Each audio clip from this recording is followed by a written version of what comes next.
El gato negro, por Edgar Allan Poe.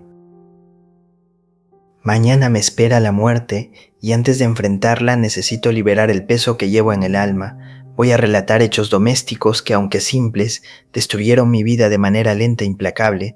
No pretendo explicarlos ni justificarme, solo quiero contarlos tal como ocurrieron, aunque muchos los juzguen exagerados, increíbles o fruto de un espíritu delirante.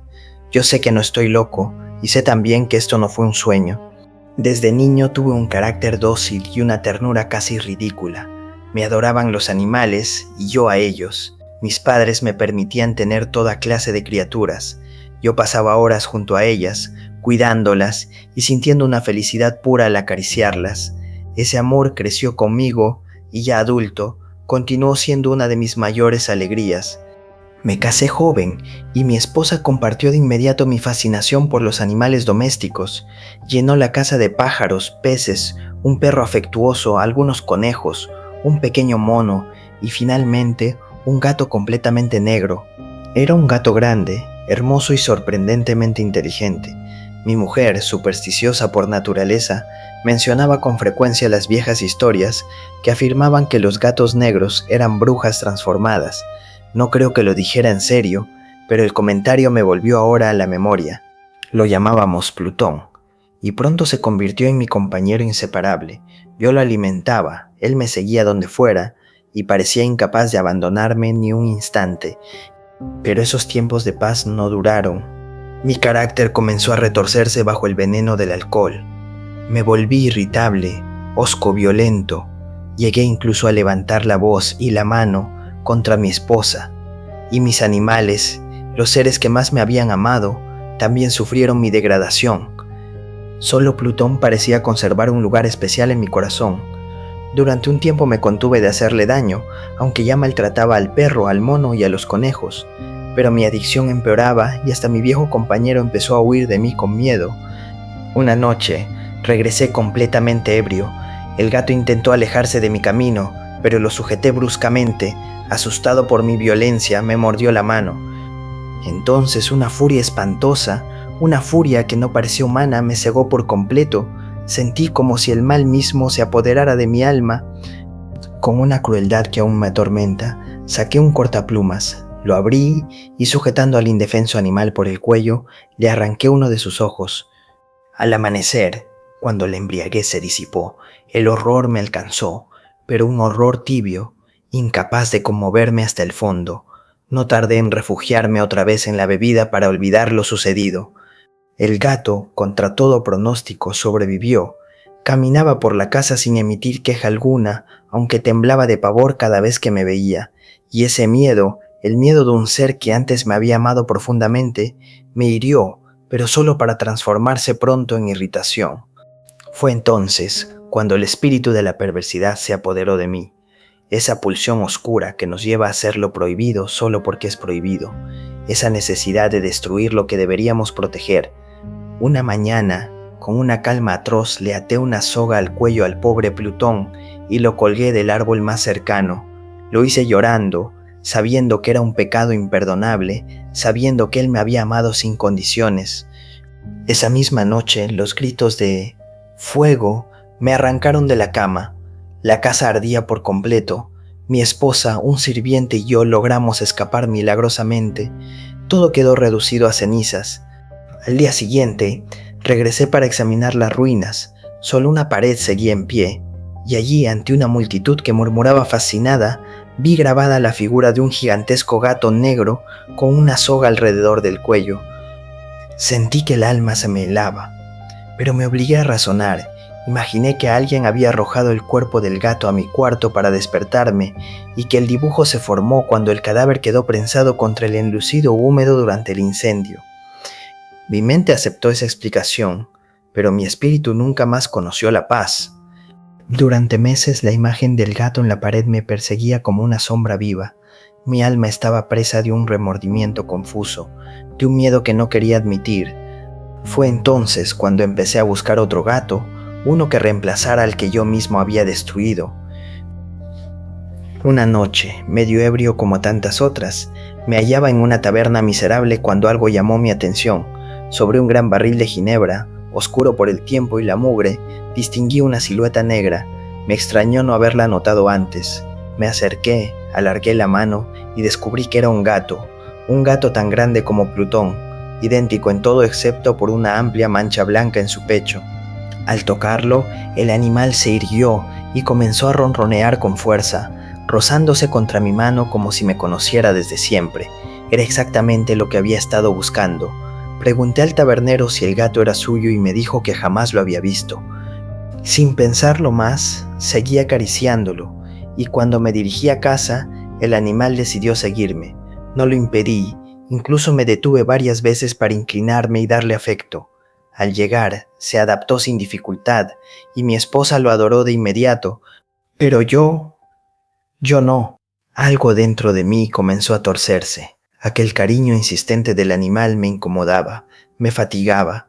No sabía explicarlo, pero su presencia me provocaba una aversión creciente. Y cuando descubrí, a la mañana siguiente, que era tuerto, igual que Plutón, sentí un estremecimiento extraño.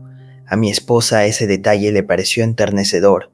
A mí, en cambio, me llenó de una inquietud amarga. Con el tiempo, su afecto se volvió obsesivo. El gato no se apartaba de mí en ningún momento. Donde me sentara, él aparecía para echarse a mis pies o trepar por mis ropas. Cuando caminaba, se cruzaba entre mis piernas, haciéndome tropezar. Yo deseaba apartarlo de un golpe, pero no podía. Un recuerdo, una mezcla de culpa y miedo, me detenía. Era como si mis manos temieran repetir la atrocidad cometida con Plutón, o como si temiera algo más profundo. Con el tiempo comprendí que era ese terror. No era miedo físico, era algo peor. Era una sensación que se me clavaba en el alma cada vez que miraba la mancha blanca del pecho del gato. Mi esposa fue la primera en señalarlo.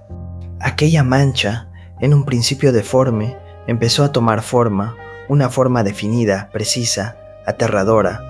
Era el dibujo de una horca, el símbolo del patíbulo, la máquina de la muerte. Aquella marca espectral se volvía más clara cada día, y cada día mi mente cedía un poco más. Me convencí de que el animal era un mensajero del castigo, una sombra enviada para atormentarme. Ni de día ni de noche hallaba reposo. De día el gato me seguía con devoción asfixiante. De noche despertaba sobresaltado, sintiendo su aliento caliente en mi rostro, su peso opresivo sobre mi pecho, como si fuera la encarnación de una pesadilla viviente. Bajo aquel tormento interminable, lo poco bueno que quedaba en mí se desmoronó. Mi humor se volvió aún más sombrío y hostil. Mi esposa, siempre paciente, siempre silenciosa, soportaba mis explosiones de irritación y mis cambios de ánimo sin quejarse. Hasta que un día, el peor de todos, la tragedia se consumó. Yo bajaba al sótano de la vieja casa donde la pobreza nos obligaba a vivir. El gato, como siempre, me seguía. En la estrecha escalera se cruzó entre mis pies y casi me hizo caer. Aquello desató una tormenta dentro de mí. Ciego de ira, tomé un hacha y lo levanté para golpear al animal con todas mis fuerzas, pero mi esposa intervino, sujetando mi brazo antes de que la hoja descendiera. Su gesto, ese simple intento de detenerme, encendió en mi interior una rabia aún más salvaje. Me libré de su agarre y en un arrebato inhumano descargué el hacha contra su cabeza. Mi esposa cayó sin emitir un solo sonido, muerta al instante. Una vez cometido el crimen, mi mente actuó con una frialdad repugnante. Busqué cómo ocultar el cuerpo, pensé en quemarlo, en enterrarlo, en arrojarlo al pozo del patio. Finalmente encontré la solución, emparedarlo en una de las paredes del sótano, imitando las antiguas historias de monjes que sepultaban a sus víctimas entre los muros. El sótano era perfecto. Una sección del muro donde había una falsa chimenea estaba recién enlucida y ofrecía un espacio adecuado. Quité los ladrillos con una palanca, acomodé el cadáver en posición vertical y volví a levantar la pared como si nada hubiera sido alterado. Cuando terminé, la mampostería era indistinguible de la original. Barrí hasta el último grano de polvo. Nada delataba el horror oculto tras los ladrillos. Me dije a mí mismo, aquí nadie encontrará nada. Una vez que oculté el cadáver dentro del muro, me quedaba un asunto pendiente, el gato, ese ser detestable, origen de tantas desgracias. Me convencí de que debía matarlo cuanto antes, pero el animal, astuto como un demonio, No apareció en ningún rincón de la casa durante todo el día. Para mi sorpresa y alivio, tampoco se presentó durante la noche. Por primera vez desde que aquel monstruo había entrado a mi vida, dormí profundamente. Dormí como un hombre libre, sin su peso sobre mi pecho, sin su aliento caliente junto a mi rostro. Pasaron el segundo día, el tercero, y el gato no volvió. Mi corazón recobró un sosiego que creía perdido para siempre. Me permití incluso la absurda ilusión de que aquel ser infernal había abandonado la casa para no volver jamás. En cuanto a mi crimen, poco me inquietaba. Las autoridades realizaron algunas averiguaciones superficiales, preguntas a las que respondí sin dificultad. Incluso inspeccionaron la casa, pero nada hallaron. Mi secreto parecía salvo, pero al cuarto día, cuando ya comenzaba a creer en mi impunidad absoluta, una nueva perquisición me sorprendió. Esta vez varios agentes de policía llegaron sin previo aviso, decididos a revisar cada centímetro del lugar. Mi corazón, no obstante, seguía tranquilo. Estaba seguro de mi obra. Ningún ser humano podría sospechar lo que yacía tras ese muro impecablemente restaurado. Recorrí con ellos la casa entera, respondiendo a cada pregunta con serenidad impecable, y finalmente todos descendimos al sótano. Ellos revisaron cada rincón con precisión minuciosa, examinaron cajas, herramientas, ángulos oscuros, todo. Yo caminaba de un lado a otro con los brazos cruzados, aparentando calma absoluta. Al cabo de un rato, los oficiales parecieron satisfechos. No habían encontrado nada. Era evidente que estaban listos para marcharse. La sensación de triunfo me invadió con tal intensidad que no pude contenerla. Sentía el impulso urgente de decir algo que confirmara mi victoria, que proclamara mi ingenio, que subrayara la perfección de mi plan. «Caballeros», dije mientras ellos subían los escalones, «me alegra haber despejado todas sus sospechas. Esta casa, créanme, está extraordinariamente bien construida». Y señalé casualmente una pared, la misma pared que ocultaba el cadáver. «Sí, señores», continué, «estas paredes poseen una solidez admirable, una obra maestra». Y llevado por un orgullo insensato, por esa ansiedad de alardear que surge cuando la desgracia acecha al hombre que se cree invencible, levanté mi bastón y golpeé con fuerza el muro que ocultaba a mi esposa. El eco del golpe se extinguió, y entonces se oyó algo más, algo que no provenía de mí ni de los policías. Un sonido hueco, apagado, primero un quejido ahogado, parecido al llanto de un niño, luego un grito más fuerte, más agudo, y finalmente un alarido prolongado, inhumano, un chillido que parecía surgir desde las entrañas mismas del infierno. Aquella voz no podía ser humana, era un lamento de horror y al mismo tiempo un chillido triunfal, un sonido demencial, imposible, un sonido que heló la sangre de todos los presentes. Los policías quedaron inmóviles en la escalera, paralizados por el espanto. Yo, en cambio, sentí que las piernas me fallaban. Me apoyé contra la pared opuesta, mareado, sin poder comprender lo que acababa de escuchar.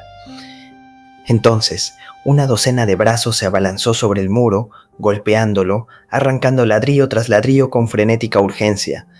La pared cedió de una sola pieza, y el horror se reveló ante nosotros. El cadáver, ya muy corrompido y cubierto de manchas de sangre reseca, apareció de pie ante los ojos de todos. Sobre su cabeza, con la boca roja abierta y su único ojo encendido como una brasa, estaba agazapada la abominable criatura cuya malicia me había empujado al crimen y cuya voz reveladora me entregaba ahora al castigo.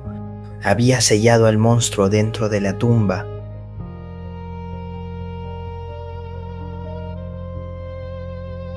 Si disfrutaste este audiolibro de terror, no olvides suscribirte a este canal, darle like a este video y activar las notificaciones. Estaré subiendo más audiolibros cada semana para que sigas escuchando grandes relatos de misterio, horror y suspenso. Gracias por escuchar El gato negro de Edgar Allan Poe.